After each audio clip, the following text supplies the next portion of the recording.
Howdy, I'm B. Let me welcome you to the Beer Snobs Radio Show. We're a bunch of friends who are not experts, but we know what we like in beer. Our definition of a beer snob is someone who just won't drink craft beer. So sit back and listen to us blind review beers on the Beer Snobs Radio Show.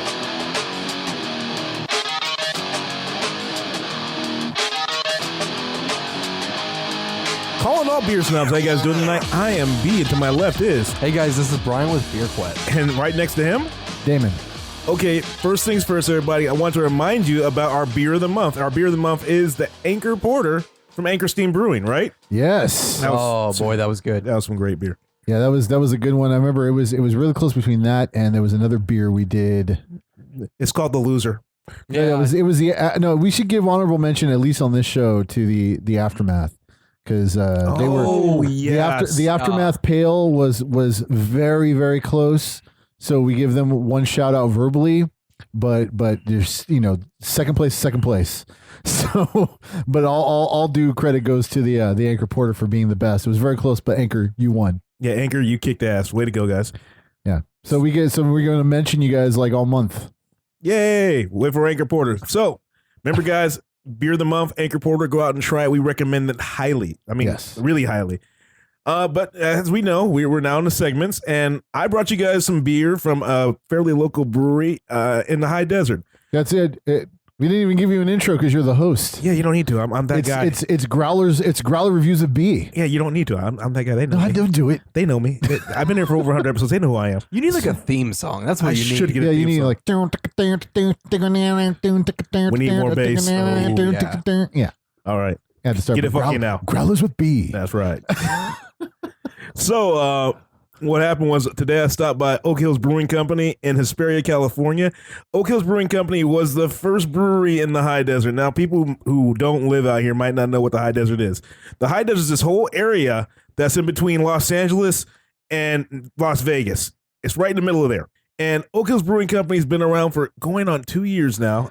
Wait, they're from Desperia? They're from Desperia. 2 years and they're the first. Yeah, they're the first. Wow. Desperia, better than Victimville. Oh, they're both bad. Well, at least Desperia is catching up.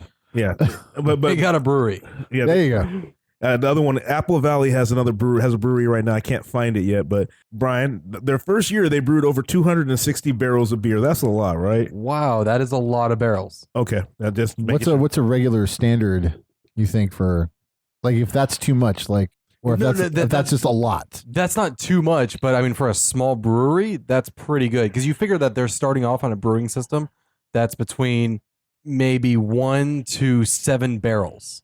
Okay. Maybe. Okay. So what you say, 260 barrels? 260 barrels in their first year of brewing. Yeah, that's not bad. That means that they're constantly brewing, at least on a smaller system.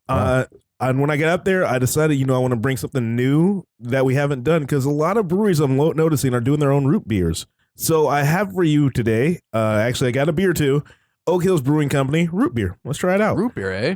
I dig root beer. I like it too. That's good root beer. That's perfect, dude. That's awesome. It tastes like Dad's root beer. You ever had Dad's root beer? I have. It's almost as good as A&W root beer, right? Almost as good. I'm thinking. I was thinking Barks almost as good as A&W. Yeah. It's right up there. But it's nice to know that breweries right now are putting in things that are not for just the beer drinkers. So if you want to bring your kids or something like that, you can have them sit down and have a root beer with you while you're at a brewery. That's a great idea. Hey, I'm going to get drunk. Here, son. And I'm going to feed this kid some root beer. And then I'm going to drive my kid home drunk. Well, I don't think anybody advocates driving your kid home drunk. But No, it's okay because they serve root beer. So you can bring the kids. Well, then that makes it okay. Apparently.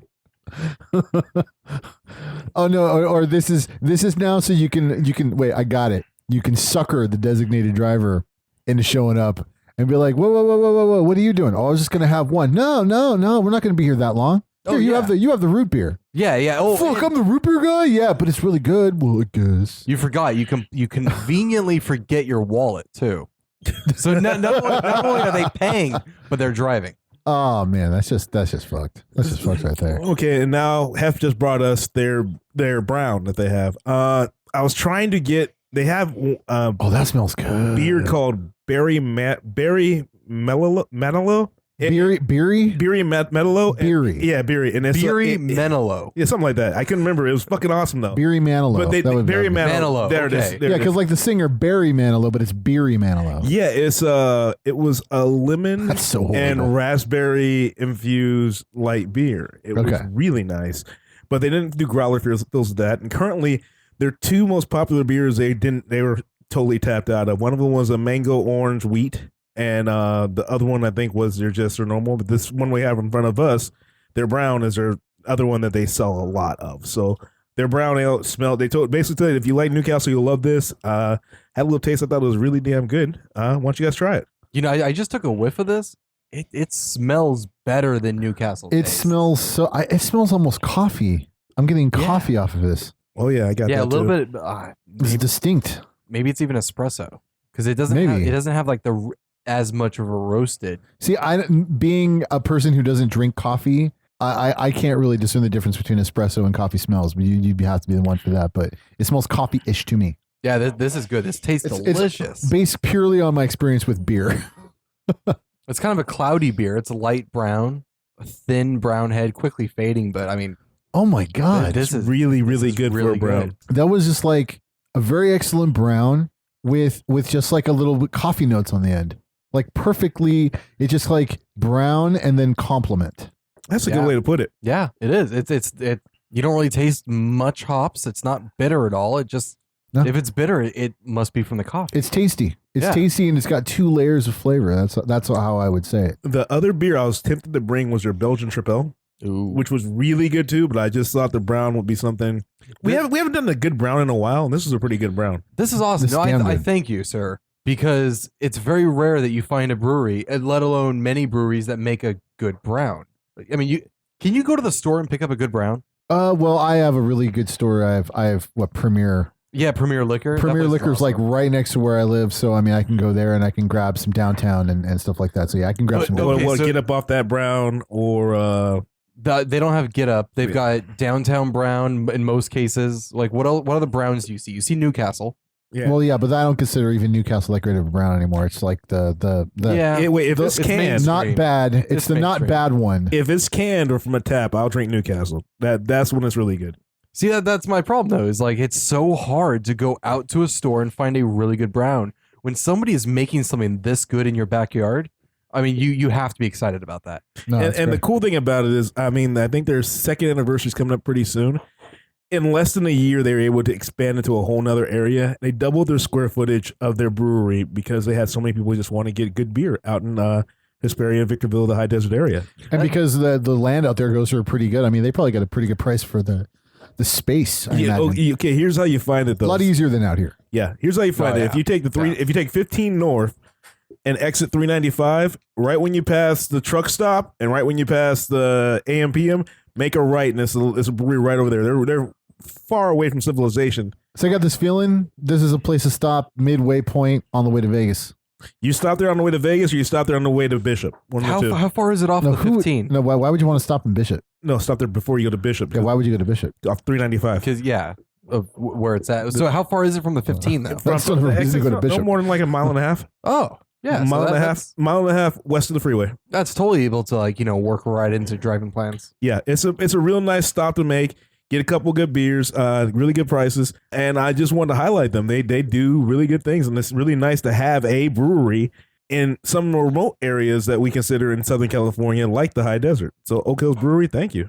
And yeah, if you're, I guess just for me because I have no reason to go to Bishop, but if you're taking the 15 up to Vegas, like a lot of people do in California, there you go. You got a place to stop and get a decent beer real quick. You can chill out after a long drive because that always feels good. There aren't that many places to stop and get a good beer on the way to Vegas. There's not a lot of places to stop. Awesome. No, there aren't. You want to stop at, you know? It's right before you get to Barstow, right before you get to Victorville. It's perfect. You just take the 15, exit 395, past the second light, make a right. You're right there. It's not that far. Is it before or after the Sonic? Oh, it's way before. Way before. There you go. Go there. Crawl your ass to Sonic. Okay, so you're thinking Sonic. See, I immediately start thinking I'm going to go get myself a growler and head to the original Del Taco. That's what I'm talking about. See? Wow. Right in Barstow. That's true. So we have the blind tasting. All right. Here's our blind for the night. This one, wow, this one looks dark. Yeah, darker than the last, than the brown. Not as cloudy. It's clear. Oh, what's that smell? It's a decent head on it. Oh, is that? I mean, that comes off to me like a chocolate or a toffee just by the smell. It's candy in the smell. I love the head. That's good. Love the head. It's a nice creamy head. It's got a good aroma, but I can't place the aroma at all. But No. For me, Nice. like I'm saying, I'm smelling candy, some kind of like I said, a toffee or a chocolate or something like that. The sweetness in the aroma, but I might be wrong. When it comes to taste, that's all only way to really know. Ooh, That's I was not expecting that. not at all. Yeah. I don't really know how to feel about this. Hop and smoke. That's all I'm tasting now. Yeah, a little bit roasted. Little hop, a lot hop, little smoke. I wouldn't know what the hell to classify this. It tastes like Roche. I smell the sweet. I don't taste the sweet. I get a little bit of chocolate, not much. Just like If there is chocolate in here, it is very minute. All I'm getting is hop and smoke. I'm getting burnt. Whatever it is burnt. I mean, I like the color. I like the nice deep brown color. For me, seriously, like this, I'm afraid to say this might be a stout of some kind, but the thing is, it's lacking balance. It's got two of the things that usually are lacking into like a good stout or a good porter, but it's lacking that third part that makes it friendly, that gives it the body. I don't taste it in this. I can agree with that. It's missing the balance. It's missing the weight. Well, that's what I mean, like the body. That's what I mean, like maybe the body of the flavor, the part that locks it all together it's not there. No. Everything else that you want is there, but the part that ties it all together, the body of the flavor, is not there. It's just everything else, which is just confusing. It's got I don't know. I'm picking up this like extra flavor. I don't know if it's chocolate But or it's if it's being coffee. it's being overpowered. It is overpowering. Yeah, Whatever it is, stands out. maybe they put in that part in the body, but it's just completely being overpowered by everything else. I like the nice dry mouthfeel though. That mouthfeel is really nice and not that much lingering going Very on very with it smooth. either. Very smooth. It's a smooth beer. I just don't know if I like it. You know? It's like being presented with a poster with a hole cut out of it, like a giant weird shaped hole. It's just not complete. It's missing something. It tastes like it's missing something. Are we still talking about glory holes? Yeah, of course we are. I'm just making sure we're on the same topic. Yeah, we are. Of course. Okay, wait. So what you're saying is you're missing a penis right now. Is what you're saying? No, what I'm saying is Because I'm saying the beer is something there's missing that should be there, and you're comparing it to glory holes. And the only thing missing from a glory hole itself is a cock. exactly. So what I'm saying is, if this is a poster with a hole in it, I'm very fearful. That could have been a Shawshank Redemption reference. You'd go straight to penis, really? Okay. Actually, I don't think his had a hole in the poster. No, that's how they discovered that That's he how they was discovered gone. it. Yes, They the put a rock. hole in it. Oh, Yeah. those bastards. Yeah, and discovered the giant gaping hole behind what was her That's what she said. vagina? I don't remember where they threw it. So here's a question. We have that weird thing we're lacking in this beer. Something that doesn't feel right to us. Now, the brewers could have made this on purpose for that main reason, to have that make it be a lighter or a less filling type of stout. Nah, But It does have a that's light bad. like body feel to it, like we said earlier. Yeah, but this is a mistake, though. This is a mistake. but what if this was a session? Or what if Then it's they done on should have went purpose? easier on those other ingredients to balance it. So it would have been thinner, but all the flavors would have been balanced correctly. That's the problem. It's the mix. It's the mix itself. They put too much of the things on the periphery and not enough of what's on the inside. If it meant to be lighter, they should have done without a lot of things. It's but again, like I said, let's get the reveal on this. Yeah, what is this? Uinta Brew Baba Black Lager. It's a Schwartz beer at Oh. 4%. That's why it's 4%. So, Well, yeah, but it's also from Utah. Damn Utah laws. robust, smooth, and full flavored lager is exceptionally drinkable and pitch black in color. You know, like we said, it's missing that heft that we want out of a normal black lager or Yeah, dark no, ale. that's the part that's the body, the part that brings a little No. sweetness. No, That's the part that's missing from it. dude. No. I've experienced this so many times. I don't know why it just hit me. I've got family in Utah. We go up there. We stop by. I love going to Epic Brewing Company. They're right off the 15, right when you're in downtown Salt Lake. I've done this before. I've had they just changed the name. The Hop Notch. Remember, it used to be called Top Notch IPA. Yep. Yeah, so they've got that. They've got the Baba. They also have the Wild, and then they also have the Hefeweizen. Every single one of these has the exact same character. It starts off, it's going up. It's like, yeah. This is exactly what this beer tastes like. It's what it should taste like. And then when like you kind of get there, it stops. And it does that with the Hefeweizen. You're like, yeah, I kind of taste the banana. I taste the cloves. Oh no, it stops. And it's just like that with this. It's like that's kind of what's missing. Because I just honestly, I mean, I really just think they just went light with a couple ingredients they should have went a little heavier on. Nah, they couldn't brew it as long because of the alcohol laws in Utah. I've noticed this, and that was my point of bringing up the other ones. Those are all beers I'm able to pick up in Utah, like at Walmart. I can pick them up at Walmart. So what it could be is that these beers are made for Utah laws, and therefore they're unintentionally sessionable. Kind of, yeah. I mean, again, it's a 4%er, so 4% means to me sessionable all day long. And we did get the flavors we wanted out of a normal black lager or porter. No, we didn't. Because there's one missing. The heft. You didn't get the mouthfeel. Yeah, that balance to the whole flavor. Yeah, no, I think it just sounds like a lot of excuses for a beer that just didn't measure up. No, it didn't measure up to what we normally do. But I'm not going to sit here and just bash it for bashing reasons. They did what they did. I'm not bashing for bashing reasons. I'm not putting a bunch of plot spackle into the things that don't make sense in the movie. I'm just saying it wasn't what it should have been. No, it's just the fact is they brewed something, and there's 3 flavors mostly that go into a black lager. The main flavor is the one they skimped on. The other 2 they did in excess, and it didn't turn out good. That's all I think it is. I don't think it's any brewing law or anything like that. I mean it probably turned out thinner because they didn't do it as long, but that doesn't excuse the flavor.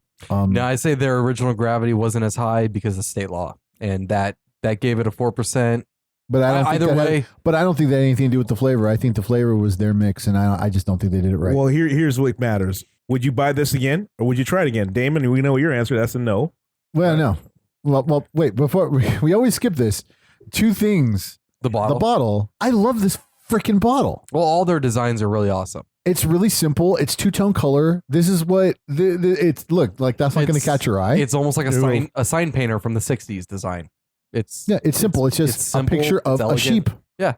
And it just says Baba in huge letters. Like, this is simplicity. People need to copy this shit. And then they've got their iconic compass bottle. Yeah. Every one of the bottles has a compass molded in. Yeah, it's Uinta is their local mountain range. You can see that in there. It's crazy. Yeah. No south, east, and west. No, bottle. I makes it easier for spin the bottle compass time. I don't give them any slack for this 4% beer. I mean, I've noticed this same character on a lot of their beers that I can buy there. How much? $179 per one. That sounds about right. Yeah, that sounds about right. Yeah. Yeah. Okay. Well, then. Either way, I say it's missing a dick. So technically said. So as far as recommendations, I cannot recommend this one. That's a thumbs down. No recommendation from me. Hardiman? I'd say if you haven't had it, try it for sure. But you probably won't want to get another one unless you live in Utah. Then yeah, go buy more. Well, what is your personal recommendation? My personal recommendation is try it if you haven't, and if you have, would you move on? Drink I've had it before, so I'm going to move on. So you're not recommending this? I wouldn't recommend it unless you haven't had it. Just no. If you've I'm going to take that as a really weak ass no. It's a weak ass no, but try it. But it's a no and then less. So there's 2 no's. Personally, I won't be drinking this again, but I understand the reason behind it. I understand. I like the idea of having a sessionable beer like this. I just won't be buying it because I don't like session beers. Yep. So no. There you go. All right, guys. Sorry, Baba Black Lager. We can't recommend you. But if you don't remember, it's 0 of 3. That's it's probably the black sheep of the family. But just because we're not recommending it doesn't mean you shouldn't go out and try it. I mean, I said, yeah, go try it. Well, that's just kind of a motto of the show, though, too. I mean, yeah, but such a roundabout way. Yeah. But if you don't like it, you know what you can try? The beer of the month. Yeah. Oh, the beer of the month. Anchor Porter. Yeah. Go try that. And you can compare the 2 and see what body feels like when you drink a beer. And then grab an Aftermath. Oh, yeah. Eventually, an Aftermath. Yeah. And so I'm Beef from the Beer Snobs, and I'll see you at the bar. Hey, guys, it's Brian from Beer Quest, and Calling all beer snobs, I am B, and you just heard one of our shows. Guess what else you can do? You can find us on the interwebs at Twitter, Facebook, G+, and we're on the Stitcher Radio Network. Be our friend on our social networks to find out what we're up to and find interesting beer articles we're releasing. If you want to advertise with the Beer Snobs, you can contact us at marketing@thebeersnobs.com. If you want to give us beer suggestions, you can find us at info@thebeersnobs.com or any of the social networks you can reach us. And as always, I'll see you at the bar.